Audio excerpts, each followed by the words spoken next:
நாளைக்கு ரிலீஸ் ஆக வேண்டிய விஜய் அண்ணாவோட படம் அப்படிங்கிறது ரிலீஸ் ஆகல. இதுக்கு முன்னாடி என்ன அரசியல் நடந்துட்டு இருக்குதுன்னு சொல்லி உங்ககிட்ட நான் சொல்றேன். வாங்க வீடியோக்குள்ள போலாம். போன மாசம் 19ஆம் தேதியே வந்து பார்த்தீங்கன்னா, பட ஜனநாயகன் படத்துடைய புரொடியூசர் என்ன பண்றாரு, தணிக்கை வாரிய குழுக்கிட்ட படத்த ஒப்படைச்சுட்டாங்க. இந்த மாரி நீங்க பார்த்து சொல்லுங்கன்ட்டு. தணிக்கை வாரிய குழு அப்படிங்கிறது CBFC, central board of film certification ஓகேங்களா? அவங்க கிட்ட குடுத்துட்டாங்க. படத்த செக் பண்ணி சர்டிஃபிகேட் குடுங்க. யூ சர்டிஃபிகேட்டோ, ஏ சர்டிஃபிகேட்டோ அவங்க தான் முடிவு பண்ணி குடுப்பாங்க. இது அனைத்து படங்களுக்குமே பொருந்தும். அவங்க கிட்ட குடுத்துட்டாங்க. போன மாசம் 19ஆம் தேதியே, டிசம்பர் 19 அவங்க வாங்கி வச்சுக்கிட்டாங்க. குடுத்துட்டு ஒரு 5, 6 நாள் கழிச்சு போய் கேட்கறாங்க. கேட்கும்போது அவங்க என்னங்கிறாங்க, இந்த மாரி கிறிஸ்துமஸ் லீவ்லாம் இருக்குது. லீவ் முடிஞ்சு பேசிக்கலாம், வாங்கிக்கலாம் அப்படின்ற மாரி சொல்லிக்கிறாங்க. அப்பயே சொல்லிக்கிறாங்க, இந்த மாரி 9ஆம் தேதி படம் ரிலீஸுங்க பார்த்து பண்ணி குடுங்கன்ட்டு. பேசிட்டு வந்துட்டாங்க. வந்த வாட்டி என்னன்றாங்க, நியூ இயர் முடிஞ்சு வாங்கன்னு இருக்கிறாங்க. நியூ இயர் முடிஞ்சு போகும்போது என்னன்றாங்க, இருங்க இருங்க வாங்கிக்கலாம் ஏன் அவசரப்படுறீங்க அப்படின்னு இருக்கிறாங்க. சரின்னு சொல்லிட்டு 2026 5ஆம் தேதி போய் கேட்டிருக்கிறாங்க. போய் கேட்டதுக்கு என்ன சொல்லிக்கிறாங்க, ஏய்யா 4 நாள்ல படம் ரிலீஸு. 9ஆம் தேதி படத்த ரிலீஸ் பண்ணணும். நீங்க இன்னும் சர்டிஃபிகேட்டே குடுக்காம இருக்கிறீங்களா? என்ன காரணம்னு சொல்லி கேட்கும்போது, சிபிஎஃப்சி என்னன்ருக்கிறாங்க, படத்துல ஒரு சில இதெல்லாம் எடிட் பண்ணோம், கட் பண்ணோம். நாங்க என்ன பண்ணிக்கிறோம், எங்களுக்கு ஹையர் ஆஃபீசருக்கு நாங்க அனுப்பி விட்டுருக்கிறோம். அதாவது மெட்ராஸ்ல இருந்து மும்பைக்கு அனுப்பி விட்டுருக்கிறோம். அங்க அது முடிஞ்சு அது அங்க அவங்க பார்த்து முடிச்ச வாட்டி தான் எங்களுக்கு ரிட்டர்ன் அனுப்பி விடுவாங்க. அவங்க ஒருக்கா பார்த்து சொல்லிட்டாங்கன்னா, நாங்க சர்டிஃபிகேட் குடுத்துருவோம் அப்படின்னு இருக்கிறாங்க. ஏங்க இதெல்லாம் முன்னாடியே சொல்ல மாட்டீங்களா? இன்னும் 4 நாள்ல படம் ரிலீஸு. நீங்க இந்த மாரி பண்றீங்கன்னு சொல்லி படக்குழு கேட்டிருக்கிறாங்க. அதுக்கு ஏன்ருக்கிறாங்க, அப்படிதான் நடக்கும். இங்க உள்ள சூழ்நிலை இந்த மாரி இருக்குது அப்படின்னு சொல்லி இவங்களோட கருத்து சொல்லியிருக்கிறாங்க. சரின்னு சொல்லிட்டு வந்துட்டாங்க. வந்த வாட்டி வந்து பார்த்தோம்னா, படக்குழு ஜனநாயகன் திரைப்படக்குழு என்ன பண்ணியிருக்கிறாங்க, கோர்ட்ல கேஸ் போட்டிருக்கிறாங்க. இந்த மாரி இவங்க வந்து எங்கள வந்து பழி எடுத்துட்டாங்க, பழி வாங்கிட்டாங்க. 4 நாள்ல படம் ரிலீஸு. இது கடைசி நேரத்தில வந்து நாங்க மும்பைக்கு அனுப்பி விட்டோம்னு சொல்லி சொல்றாங்க. இதுக்கு நீங்க தான் எனக்கு வந்து ஒரு நல்ல வழி காட்டணும்னு சொல்லி கோர்ட்ல போய் கேஸ் போடுறாங்க. சென்னை உயர்நீதிமன்றத்தில ஜனநாயகன் திரைப்படக்குழு வந்து கேஸ் ஃபைல் பண்றாங்க. ஃபைல் பண்ண உடனே கோர்ட் என்ன பண்றாங்க, இங்க பாருங்க எங்களுக்கெல்லாம் தலைக்கு மேல வேலை இருக்குது. இது வந்து கோர்ட் சொல்லுது. ஜனநாயகன் திரைப்படக்குழுக்கிட்ட கோர்ட் என்ன சொல்றாங்கன்னா, "ஏப்பா நீ பணம் போட்டிருக்கிற, படம் எடுத்திருக்கிற. கவர்மெண்ட் சைடுல சர்டிஃபிகேட் குடுக்க லேட் ஆகுதுன்னு சொல்லி சொல்றாங்க. இத ஒரு கேஸ்ன்னு சொல்லி நீ என்ட்ட குடுக்குறியா? நான் எடுத்துக்கிறேன். கேஸ் எடுத்து விசாரிக்கிறேன். சரியா? நான் உனக்கு மாட்டேன்லாம் சொல்லல. விசாரிக்கிறேன். எனக்கு இன்னைக்கு வந்து பார்த்தீங்கன்னா, வேலை ஃபுல்லா இருக்குது. நீ கொண்டு வந்து குடுத்துட்ட அப்படின்னு சொல்லி உன் பண கேஸ்லாம் எடுத்து விசாரிக்க முடியாது. என்ட்ட ஏற்கனவே கொலை கேஸ் இருக்குது, கொள்ளையடிச்ச கேஸ் இருக்குது, ஆள் கடத்தல் கேஸ் இருக்குது, முறைகேடு வழக்கு இருக்குது. ரொம்ப நாளா இழுத்துட்டு இருக்கிற கேஸ்ல இன்னைக்கு நான் தீர்ப்பு குடுக்க வேண்டியது இருக்குது. உன் பஞ்சாயத்து பார்க்க எனக்கு இன்னைக்கு நேரம் இல்ல. தப்பா எடுத்துக்காத. உன் பஞ்சாயத்து பார்க்க எனக்கு நேரம் இல்ல. நீ சொன்னேன்னு சொல்லி உடனேலாம் எடுக்க முடியாது. நீ என்ன பண்ணு, போயிட்டு உன் படம் என்னைக்கு ரிலீஸ்ன்னு சொன்ன? அப்படின்னு சொல்லி கேட்கறாங்க. இந்த மாரி 9ஆம் தேதி ரிலீஸு. சரி போயிட்டு நீ 9ஆம் தேதி வா. நான் வந்து அன்னைக்கு விசாரிச்சு சொல்றேன்ட்டு இருக்கிறாங்க. உடனே திரைப்படக்குழு என்னன்ட்டு இருக்கிறாங்க, ஏங்க நான் படமே 9ஆம் தேதி தான் ரிலீஸ் பண்ணோம். உலகம் முழுக்க 5000 தியேட்டர்ல ரிலீஸ் ஆகுது. கிட்டத்தட்ட வந்து பார்த்தீங்கன்னா, கோடிக்கணக்குல நாங்க பணம் இன்வெஸ்ட்மென்ட் பண்ணியிருக்கிறோம். நீங்க தான் ஒரு நல்ல தீர்ப்பா சொல்லணும்னதுக்கு, சரி பண்ணிக்கலாம்ப்பா, போயிட்டு 9ஆம் தேதி வாங்க அப்படின்னு மறுபடியும் சொல்றாங்க. இவங்க என்ன இருக்கிறாங்க, வந்துட்டாங்க. என்ன பண்ண முடியும்? கோர்ட்டே சொல்லிருச்சு. இந்த மாரி சொல்லிக்கிறாங்க. படமே 9ஆம் தேதி தான் ரிலீஸ் பண்ணோம். இவங்க விசாரிக்கிறதே, சர்டிஃபிகேட் குடுக்குறதே, விசாரிக்கிறதே 9ஆம் தேதி தான் வர சொல்றாங்க. இது என்ன போ அப்படின்ற மாரி சொல்லிட்டு வந்துட்டாங்க. சொல்லிட்டு வந்துட்டாங்க. அதுக்கப்புறமேட்டு இணையதளத்திலயும், செய்தி ஊடகங்கள்லயும் இது ஒரு மிகப்பெரிய ஒரு பேசு பொருளா மாறிடுச்சு. மிகப்பெரிய ஒரு பேசு பொருளா மாறிடுச்சு. என்ன பேசு பொருளா மாறிடுச்சு? பொதுவாவே விஜய் அண்ணா படம்னாலே இந்த மாரி ஏதோ ஒரு சர்ச்சை வந்துட்டு தான் இருக்கும் அப்படின்ற மாரி சொல்றாங்க. இதுல உள்ள நடந்திருக்கக்கூடிய ஒரு விஷயம் என்னன்னு சொல்லி கேட்டோம்னா, இவங்க வந்து தணிக்கை வாரிய குழுக்கிட்ட படத்த குடுத்துருக்காங்க.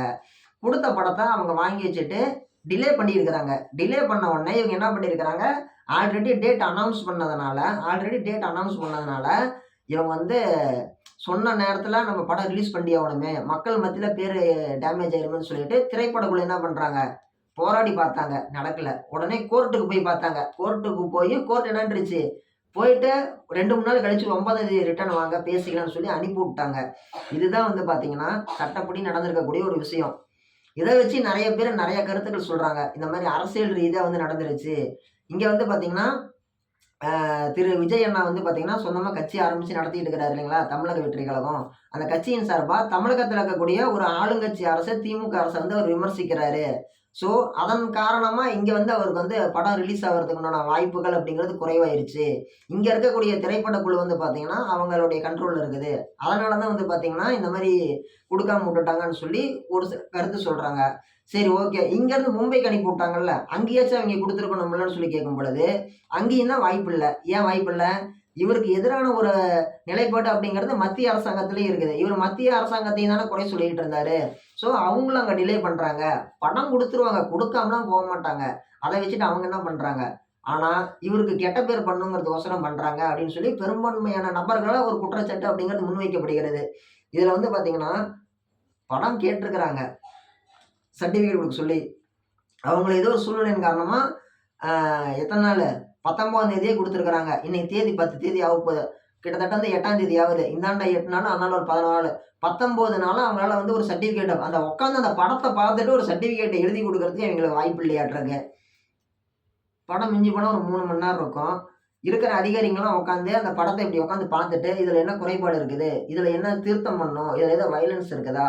இதுல ஏதோ வந்து ஒரு அ வன்முறை தூண்டுற மாரி ஏதோ ஒரு விஷயம் இருக்குதா? இருக்குதுன்னா அத கட் பண்ணுங்கன்னு சொல்லி உட்காந்து படத்த ஒரு 3 மணி நேரம் பார்த்துட்டு ஒரு பதில் சொல்றதுக்கு அவிங்களுக்கு வந்து வாய்ப்பு இல்ல, நேரம் இல்ல. இத இவங்க வந்து பார்த்துட்டாங்க. தமிழ்நாட்டுல பார்த்துட்டாங்க. பார்த்துட்டு மும்பைக்கு அனுப்பி விட்டுருக்காங்க. இந்த மாரி ஏதாவது குறைபாடு இருந்தா சொல்லுங்க. எங்க சைடுக்கு நாங்க பார்த்துட்டோம். உங்க சைடுக்கு நீங்களும் பார்த்து சொல்லுங்க. எதா இருந்தாலும் சரி பண்ணிக்கலாம்னு சொல்லி அனுப்பி விட்டுருக்காங்க. இதுதான் நடந்த விஷயம். இன்னும் ஒரு சில கட்சிக்காரங்க என்ன சொல்றாங்க, இத வந்து விஜய் அண்ணா வந்து படத்துக்கான ஹைப் இன்கிரீஸ் பண்றாரு அப்படின்னு சொல்லி மீம்ஸ் எல்லாம் கூட வந்திருந்துச்சு. இது வந்து அவர் பண்ணணும்னு அவசியமே கிடையாது. இல்லைனாலே அவர் படம் எப்பவுமே நல்லபடியா தான் ஓடும். அப்படி இருக்கும் பொழுது இது அவருடைய கடைசி படம்ன்றதுனாலயே மிகப்பெரிய ஹைப் அப்படிங்கிறது எதிர்பார்ப்பு. ஓகேங்களா? மிகப்பெரிய எதிர்பார்ப்புங்கிறது மக்கள்ட்டயே இருக்குது. ஸோ இந்த படம் பொங்கல்ல தான் ரிலீஸ் ஆகும் போல தெரியுது. ஏன்னா, அப்படித்தான் இருக்கக்கூடிய சூழ்நிலைகள் அப்படிங்கிறது நடந்துட்டு இருக்குது. இந்த கேஸ் நடக்கிறதுனால, இவங்க எப்ப 5ஆம் தேதி போய் கோர்ட்ல கேஸ் அப்பீல் பண்ணாங்களோ, அப்பயே வந்து பார்த்தீங்கன்னா, மும்பைல இருக்கிறவங்க அந்த ப்ராசஸ நிறுத்தி வச்சுட்டாங்க. கோர்ட் தீர்ப்பு வரட்டும் அப்டின்ட்டு. அவங்க கோர்ட் தீர்ப்பு வந்து 9ஆம் தேதி தான் சொல்றேன்னு இருக்கிறாங்க. சப்போஸ் தணிக்கை வாரிய குழுக்கு எதிரா அவங்க திரைப்பட தணிக்கை வாரியம் சிபிஎஃப்சிக்கு எதிரா கோர்ட் ஜட்ஜ்மெண்ட் குடுத்தாங்கன்னா, அவங்க என்ன கோர்ட் கட்டுப்பட்டு படத்த செக் பண்ணி பார்த்துட்டு சர்டிஃபிகேட் குடுப்பாங்கன்னு நீங்க நெனைக்கிறீங்களா? அதுதான் கிடையாது. நீ உங்க ஊர் கோர்ட்ல கேஸ் போட்டயா? நான் எங்க ஊர் கோர்ட்ல கேஸ் போடுறேன்னு சொல்லிட்டு அவங்க என்ன பண்ணுவாங்க? விசாரிச்சு சொல்ல எங்களுக்கு டைம் இல்ல. படத்த செக் பண்ணி பார்க்க டைம் இல்ல. எங்களுக்கு 1 மாசம் டைம் வேணும்னு அவங்க என்ன பண்ணுவாங்க? அவங்க ஊர் உச்சநீதிமன்றத்துல போய் கேஸ் போடுவாங்க டெல்லியில. அப்ப என்ன பண்ணுவாங்க? அவங்க என்ன பண்ணுவாங்க? சரிப்பா 1 மாசம் டைம் எடுத்துக்கோன்னு தான் சொல்லுவாங்க. அப்படி இருக்கும் பொழுது, எதையுமே சட்ட ரீதியா அணுகுறோம் அப்படின்னா, நம்ம எதிர்பார்த்த மாரி எல்லா நேரத்துலயும் நடக்க வாய்ப்பில்ல. இப்ப கூட அதுதான் நடந்திருக்குது. இவங்க போய் கேட்டவுடனே கோர்ட் இவங்களுக்கு ஆதரவா நடக்கல. வேலை இருக்குது. போயிட்டு வாங்க, அப்புறமேட்டு வாங்க பார்த்துக்கலாம், பேசிக்கலாம் அப்படின்னு சொல்லி தான் சொல்லியிருக்கிறாங்க. இதுதான் எதார்த்தமா நடந்த விஷயம். என் தம்பி வந்து பார்த்தீங்கன்னா, தீவிரமான விஜய் ரசிகரு. என் தம்பிகிட்ட நைட்டு இந்த மாரி நடந்துருச்சுங்கன்னு சொல்றேன். அவன் நம்ப மாட்டேங்கிறான். கம்முனு இருண்ணா, படம்லாம் ரிலீஸ் ஆகுதுண்ணா. டேய் கண்ணே சொன்னா கேளுடா கண்ணு, இந்த மாரி நடந்துருச்சுன்னு சொன்னேன். அப்புறமேட்டு தான் போட்டு இந்த ஊடகத்துல நடந்த செய்தி ஊடகத்துல இருக்கக்கூடிய விஷயத்தெல்லாம் காமிச்சுட்டு தான் எங்க தம்பி நம்புறான். அண்ணா ஆமாண்ணா, நீ சொன்னது உண்மைதாண்ணா அப்படின்ட்டு. விஜய் ரசிகர்களுக்கே நெறைய பேருக்கு இன்னும் இந்த விஷயம் போய் சேரல. இந்த மாரி அவங்க இன்னும் என்ன நெனச்சுட்டு படம் ரிலீஸ் ஆக போகுது, படம் ரிலீஸ் ஆக போகுது அப்படின்னு தான் நெனச்சிட்டு இருக்கிறாங்க. ஆனா ரிலீஸ் ஆகல. ரிலீஸ் ஆகுதுன்னு சொன்ன 9ஆம் தேதி ரிலீஸ் ஆகல படம். அவங்க ரிலீஸ் ஆகுதுன்னு சொன்ன டேட்ல தான் கோர்ட்டே விசாரிக்குது வழக்க. என்ன வழக்க? தணிக்கை வாரிய குழு என்ன கண்டிஷன்ல இருக்கிறீங்க? உங்களோட கருத்த சொல்லுங்க. படம் ஏன் லேட் ஆகுதுன்னு சொல்லி சொல்லுங்கன்னு சொல்லி கோர்ட்டே அன்னைக்கு தான் கேஸ் எடுக்குறாங்க. இது வந்து ஒரு மிகப்பெரிய ஒரு ஏமாற்றமான ஒரு விஷயம் தான். அதாவது திரைப்படத்துக்கு டிக்கெட் வாங்கி வச்சுட்டு காத்திருக்கக்கூடிய ரசிகர்களுக்கு எதிர்பார்த்துட்டு இருந்தவங்களுக்கெல்லாம் வந்து பார்த்தீங்கன்னா, ஒரு சிறிய ஏமாற்றம். ஏன்னா, அந்த படத்த உண்மையாலுமே நெறைய பேர் எதிர்பார்த்தாங்க. என் தம்பிய எதிர்பார்த்தான், எங்க தங்கச்சி எதிர்பார்த்தாங்க. ஆனாலும் அந்த படத்துக்கான டேட் அப்படிங்கிறது தள்ளி போயிருக்குது அப்படிங்கிறது நிதர்சனமான உண்மை. தமிழகத்த பொறுத்தவரைக்கும் என்ன நெனச்சிட்டு இருந்தாங்க எல்லாருமே அப்படின்னு சொல்லி கேட்டீங்கன்னா, இவருடைய படம் ரிலீஸ் ஆகுது. ஜனநாயகன் படம். 2டே நாள்ல வந்து பார்த்தீங்கன்னா, இல்ல அடுத்த நாள் நெனைக்கிறேன். அடுத்த நாள் வந்து பார்த்தோம்னா, நம்ம பராசக்தி படம். நம்ம சிவகார்த்திகேயன் அண்ணா, எஸ்கே அண்ணாவும், ஜெயம் ரவி வில்லனாகவும் ரவிமோகன். ஜெயம் ரவின்னு சொல்லாதீங்கன்னு சொல்லிட்டாரு. ரவிமோகன் அண்ணாவும் நடிச்சிருக்கக்கூடிய பராசக்தி படம் அப்படிங்கிறது ரிலீஸ் ஆகுது. இந்தி எதிர்ப்ப மையமா வச்சு அந்த படம் அப்படிங்கிறது எடுத்திருக்கிறாங்க. 1980கள் காலகட்டத்தில நடந்த மாரி ஒரு திரைக்கதை அப்படிங்கிறது 70, 80ல நடந்த மாரி ஒரு திரைக்கதை அப்படிங்கிறது உருவாக்கி இருக்கிறாங்க. இப்ப வந்து விஜய் அண்ணா பாலிடிக்ஸ்க்கு போயிட்டாரு. சினிமால வந்து அவர் இல்ல. ஸோ அந்த இடத்துல வந்து யாரோ ஒருத்தர் இருக்கணும். யாரோ ஒருத்தர் வேணும்ல அந்த இடத்துல. அதுக்கு வந்து நம்பாளே ஒரு ஆள வச்சுக்கலாம் அப்படிங்கிற மாரி ரெட் ஜெயண்ட் ஃபிலிம்ஸ் வந்து புரொடியூஸ் பண்ணி அந்த படத்த வந்து எடுத்திருக்கிறாங்க. விஜய் அண்ணாவுக்கு இருக்கக்கூடிய வசூல்லாம் வந்து ஈக்குவல் இருக்கு. அவருக்கு ஈக்குவலானாலும் வந்து எஸ்கே அண்ணாவும் வராரு அப்படிங்கும் பொழுது, இவருக்கு ஈக்குவலா இருக்காரா? இவர வச்சு இவங்களுக்குள்ள சண்டை மூட்டி விடலான்ற மாரி டிஎம்கே கவர்மெண்ட் வந்து பார்த்தீங்கன்னா, ரெட் ஜெயண்ட் ஃபிலிம்ஸ் மூலியமா வந்து பார்த்தீங்கன்னா, காய் நவுத்துறாங்கன்னு சொல்லி டிவிகேவை சேர்ந்தவங்க ஒரு சிலர் வந்து ஒரு கருத்து அப்படிங்கிறத முன்வைக்கிறாங்க. இதெல்லாம் பார்க்கும்பொழுது வந்து பார்த்தோம்னா, அந்த படத்த ரிலீஸ் பண்றது யாரு? பராசக்தி படத்தன்னு சொல்லி கேட்டோம்னா, இன்பன் உதயநிதி. யாருப்பா அது பேரே புதுசா இருக்குன்னு சொல்லி கேட்டீங்கன்னா, நம்ம முதலமைச்சர் ஐயாவுடைய பேராண்டி. அவருக்கு வயசு 20 வயசு ஆகுது. 20 வயசு பையன் பராசக்தின்னு சொல்லக்கூடிய படத்துக்கு புரொடியூசரா இருக்கிறாரு. ரெட் ஜெயண்ட் மூவிஸ் ஓகேங்களா? நம்ப உதயநிதி ஸ்டாலின் துணை முதலமைச்சர் அந்த அண்ணா வந்து இருந்தாரு இத்தன வருஷமா. இப்ப சமீபத்தில வந்து பார்த்தீங்கன்னா, கலைஞர் டிவிக்கும் இன்பன் உதயநிதி அண்ணா சார்ஜ் எடுத்துக்கிட்டாரு. அண்ணா இல்ல, இன்பன் உதயநிதி. என்னைய விட சின்ன பையன் தான். எனக்கு 27 ஆகுது. இன்பன் உதயநிதி வந்து சார்ஜ் எடுத்துக்கிட்டாப்புல. இப்ப இந்த ரெட் ஜெயண்ட் மூவிஸ்க்கு இன்பன் உதயநிதி தான் சார்ஜ் எடுத்திருக்கிறாப்படியே. இந்த மாரி இன்பன் உதயநிதியோடைய புரொடியூசர்ல தான் வந்து பார்த்தீங்கன்னா, பராசக்தி படம் ரிலீஸ் ஆகுது. ஓகேங்களா?